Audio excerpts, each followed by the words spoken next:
नमस्कार सभी विद्यार्थियों। आज हम पढ़ने वाले हैं फर्स्ट फ्लाइट का पहली पोइट्री, जिसका नाम है dust of snow. Dust of snow मतलब स्नो यानी बर्फ और डस्ट यानी धूल, बर्फ की धूल या बर्फ के कण। तो इसके राइटर कौन है? राइटर है रॉबर्ट फ्रॉस्ट। तो इसमें होता क्या है कि रॉबर्ट फ्रॉस्ट किसी रास्ते से जा रहे होते हैं, उनका मूड किसी कारणों से उदास रहता है। तो अब उस पे रास्ते में उनकी एक हेमलॉक ट्री होता है, उस पे एक कौवा बैठा रहता है। तो वो कौवा जैसे ही उस पेड़ या पौधे की डाली को हिलाता है तो बर्फ उनके शरीर पर गिरती है, जिससे क्या हो जाता है, उनका मूड चेंज हो जाता है। तो यही इस पोएम में बताया गया है कि कभी कब मूड कैसे चेंज होता है। अब यहाँ पे ये हेमलॉक ट्री मतलब एक जहरीला पौधा होता है जो जिसको अशुभ माना जाता है। क्या माना जाता है? अशुभ। यहाँ पे जो प्रतीक हैं, एक कौवा, एक क्रो को लिया, क्रो यानी कौवा, ये भी एक तरह से अशुभ होता है, और ये भी हेमलॉक ट्री भी एक तरह से अशुभ होता है। तो लोग कहते हैं ना कि हमको कौवा दिख गया तो हमारा काम सफल नहीं होगा, और यदि बिल्ली रास्ता काट जाए तो हम हमारे काम में सफलता हासिल नहीं कर पाएंगे।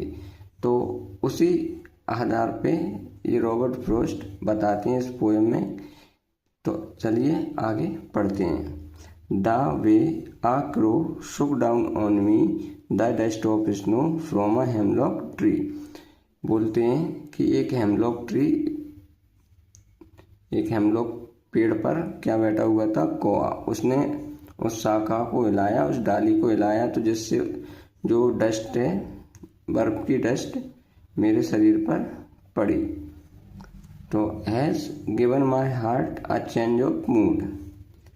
जिसने क्या कर दिया? मेरा मूड चेंज कर दिया। किसी कारणों से वो उदास होंगे, तो जैसे ही बर्फ उनके ऊपर गिरा तो उनका मूड चेंज हो गया। And shaped some part of a day I had rude.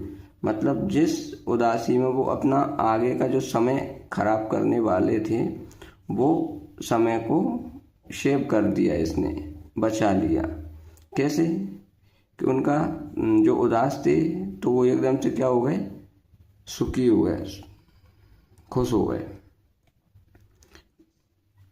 तो उनका जो आगे का जितना समय निकल गया, उसके आगे जितना समय और बचा हुआ था, वो उनका समय बच गया। यही सोचने में बच गया कि जैसे मान लो उदासी में वो अपना जिस कारण से भी उदास हैं उस बात को सोचे जा रहे थे, तो वो उनका समय नष्ट हो रहा था। तो जैसे ही उनका मूड चेंज हुआ तो जो आगे आने वाला जो समय था वो बच गया। अब यहाँ पे इन्होंने हेमलॉक ट्री को लिया है और क्रो को लिया है। ये दोनों अशुभ होते हैं, ऐसा मानते हैं, लेकिन यदि हमारी सोच और हमारी जो जिस समय की परिस्थितियां हैं उनके हिसाब से देखें तो कोई भी चीज़ शुभ या अशुभ नहीं होती।